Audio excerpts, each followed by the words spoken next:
The hottest part of the flame is the blue, the same blue as your eyes, he said. But it wasn't true.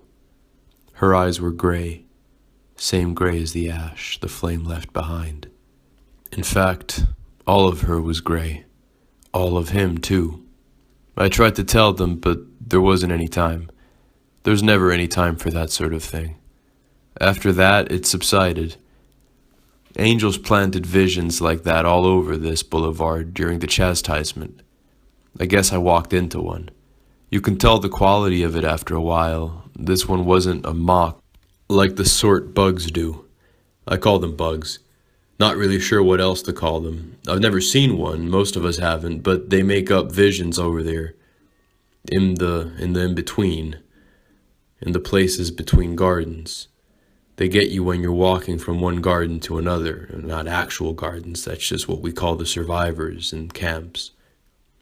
They're invisible for the most part, the bugs. And they try to confuse people. There's always bugs to work out in anything new. And this is pretty new. Living like this. At least as far as history books can tell. But anyway, this wasn't one of those. It wasn't a bug. It was a real vision. Something about lost love. Romance unfulfilled, holding people back. I'll make a mental note. Must have been helpful to the prophet who first saw it. The prophet it was meant for. Might help me too. But I'm more scrounger than seer. And not a good one at that. Haven't found any food in days. Maybe that's why I got to see the subtle stuff visions are made of. After you fast, it sort of comes easy. But I wasn't trying for it. I wasn't fasting on purpose, just hungry and bad at finding food. Wouldn't have been any good at finding work, probably. I figure my life's not that different from how it would have turned out if the chastisement hadn't happened. God, I'm hungry. Shit. Well, blasphemy might keep the visions away. I can see people through a window at the next garden. It's a big blue and gray building, real modern. Might have been a bank or a consultancy or something, office space. When I see ugly buildings like that, I can almost see the beauty in them too, like the sleek effect people were probably going for. There's beauty in our mistakes, sometimes. The first inspiration was usually valid, like a good instinct, even if it got twisted later.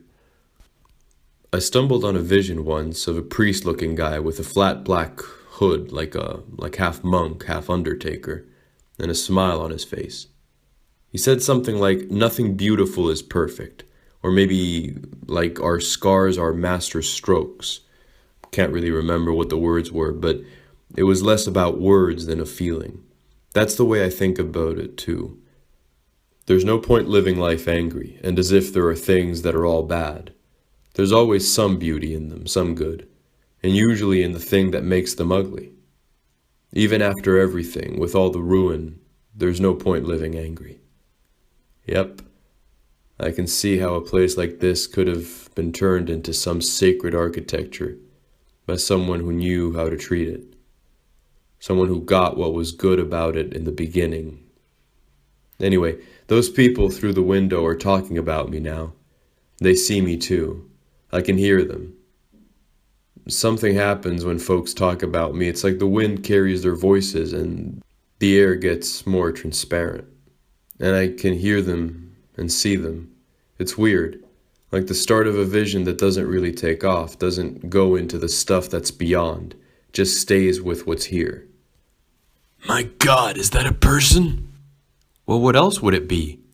You know. Not this again. No, I don't know. Now come on, doctor, let's help him in. Not yet. Not until he gets a little closer. I'm not risking it. It's been 20 years since anybody saw the chastisement. The thing's moved on by now. Oh, shut up, you stupid girl. It doesn't move on. It doesn't move at all. It's always on us. Until one day when it won't be. Superstition meets prophecy in you, doctor. I hope there's still some medical science left over for the rest of us to take advantage of. There, he's almost at the door. Can we fish him in now? All right. I'll switch on the intercom. Hey, over here. That's it. Where did you come from? Another garden, 9 clicks north of here. What happened?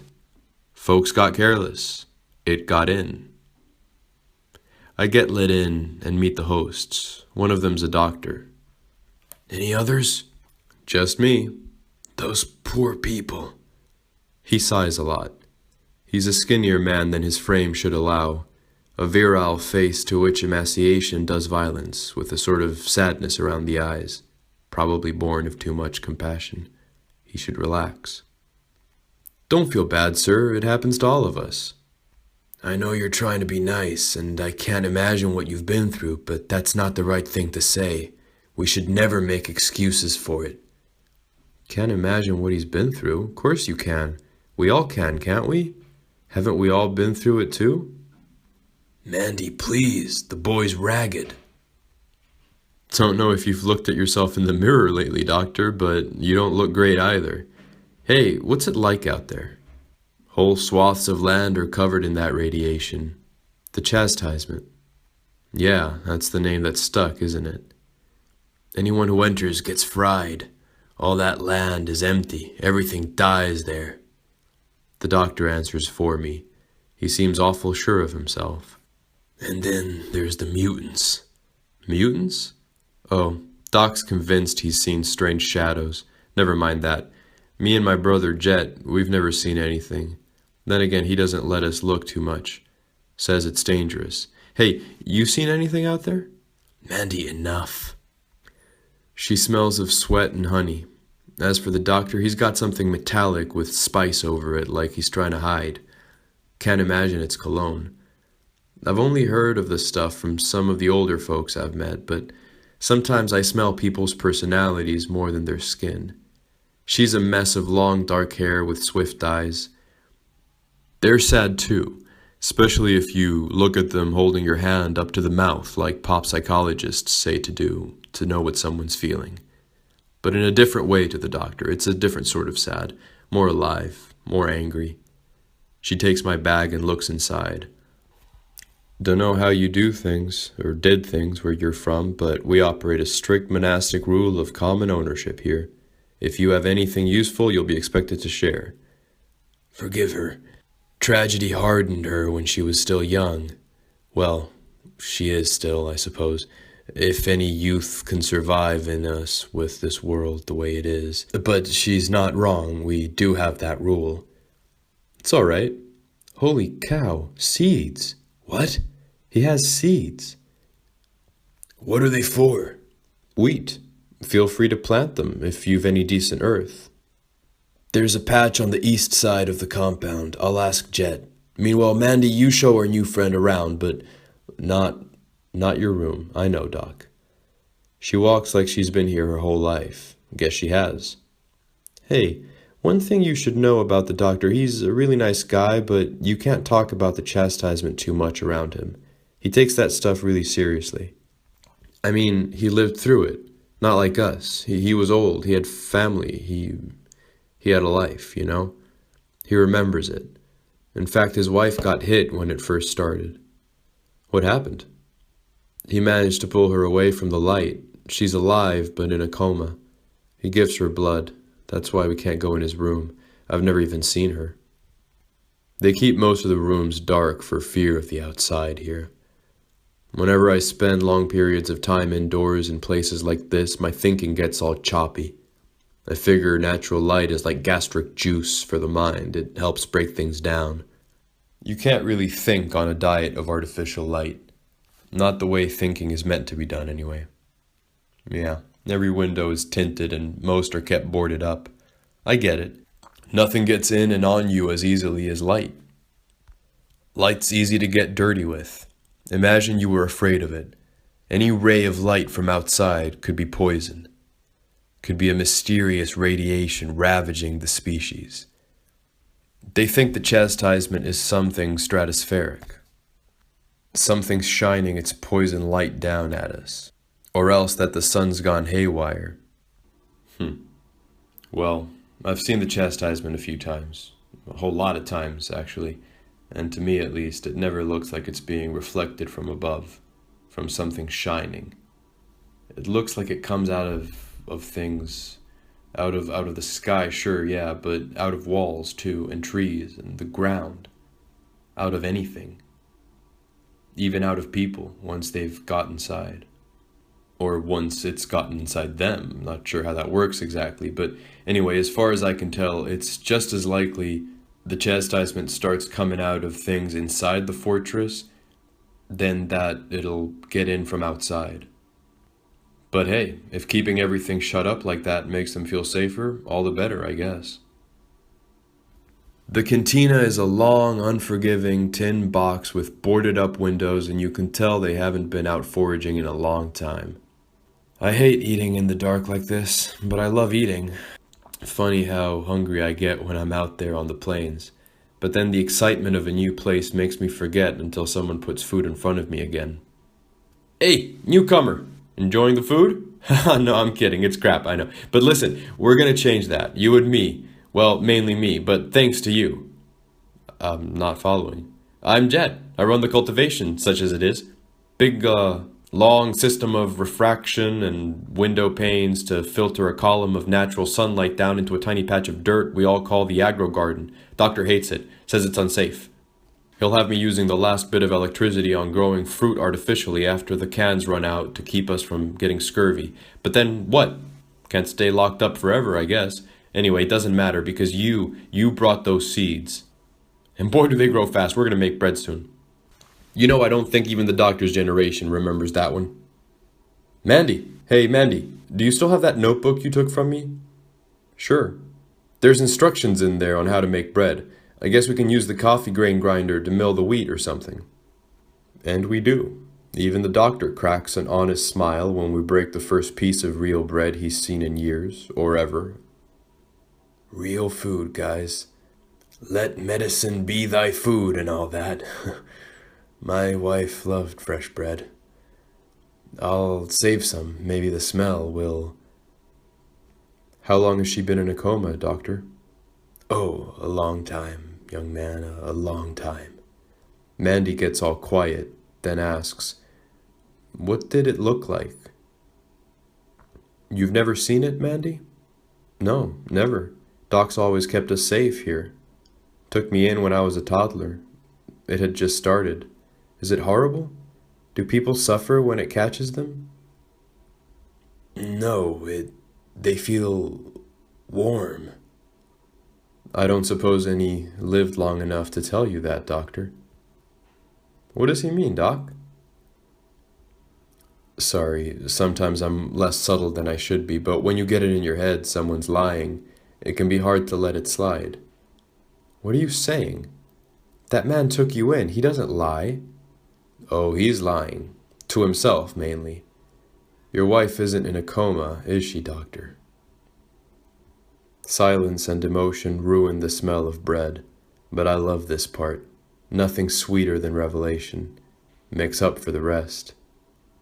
She wanted to go into the light. She went out with all the other people who thought the chastisement was some kind of miracle.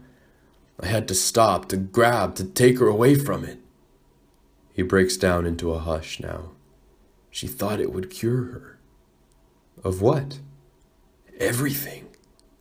Everything that's wrong with us. Everything that's wrong with life. She went crazy. I had to pull her away. She didn't see it. She didn't understand. It was fire, radiation, burning. So many people were under that spell back then. You're lucky you didn't see it. Didn't live it like I did. I went looking for her, and when I finally found her and tore her away from it, it touched me. I could almost tell what they meant. It almost didn't burn. It almost felt like a cure. But she was gone. She was asleep. She's been asleep. No, Doctor. Gone. There's no body in your room. Just ash and silhouette. So wait, she isn't paralyzed in there? Mandy's catching on. Doc's the one who's paralyzed, Mandy. Pumping blood into dust 'cause he didn't go in with her. I would have died. No, Doctor. You would have lived. But you kept a failing memory and gave it your blood, insane with the fantasy of a person you never had to say goodbye to. Don't you want the grief to end, Doctor? Hasn't it been long enough? You know, I've seen things like this before. In most gardens ripe for the picking, there is usually a lie at the center, and usually a corpse beneath it. Who are you? Where did you come from? I told you. Another garden. A garden and another garden before that. Each falls in turn to the light that stalks. Open a window and see. But Mandy's got to look through another window first. She runs down the hall, Jet 2. Mandy, wait! The doctor chases, but he's more worn out than they are. Sister and brother break the door open. They see for themselves and then run back to the cantina where the biggest windows are and crack those open as well. Doctor's looking more defeated now. Good for him. Maybe this is my favorite part, actually. I guess I love the whole thing. When they first have light enough to see the many figures, that's when it really hits home. Electron silver haunting the wastes all around them. The waiting company. The many figures. When they realize the chastisement takes nothing and changes everything. Do you see, Doctor? Do you see your wife among their number? How is this possible? What are they? They're human. Human as humanity was intended to be by that which I guess you would call the chastiser. Wait, is that? Yes, Mandy. You and the good doctor and Jet. Your own true selves waiting to take you. You're insane. The doctor's struggling again. He's older, it's normal. Where did they come from? They've always been here. How come we can see them now? Oh my God, the bread! That's right. I bring seed from the outside to ones such as you. Seed exposed to the outer radiation. I understand. Seed cultivated under the true light. And no, Doctor, you don't understand. Not yet. But you're beginning to. Doctor, what does this mean? It means we're infected, Mandy. We've eaten irradiated material. It means we're going to die. Why did you do this? We took you in. Yes, it was an act of kindness, and in return the light will take you in. Don't be afraid. I know its warmth. You do too. See, it raised me, Mandy. We're about the same age, you and me. But I never had a doctor to adopt me. No older brother like Jet to look out for me. I was left out there. Except I wasn't alone. That light, it had a purpose for me. It led me from one enclave to another. Father guides his reapers from garden to garden. Survivors, you survived life and saved yourselves for death, but rejoice at the second chance. Are you starting to see? Those swaths covered in resplendence, they're not empty. You just couldn't see properly. You need light to see. Normal light, mundane light doesn't reflect off these many figures. Only the true light, the light of the new world. But they've been seeing you, all of them. Everyone who's been taken by it out there, more real than you. But they turned to ash. They left an image in dust. That morbid blood rock you've been hooking up to needles and tubes was never your wife. It's the last fleeting glimpse the world got to see of your wife before the other world invited her. It will be fodder and fertilizer for her living image. In the end, the light will expand to cover everything and nothing will be left out. Then maybe we'll invent another world. Broken, like this one used to be, just for the fun of its conquering all over again. Do you understand? I don't think I do. No worries. You will, Doctor. All of you are about to.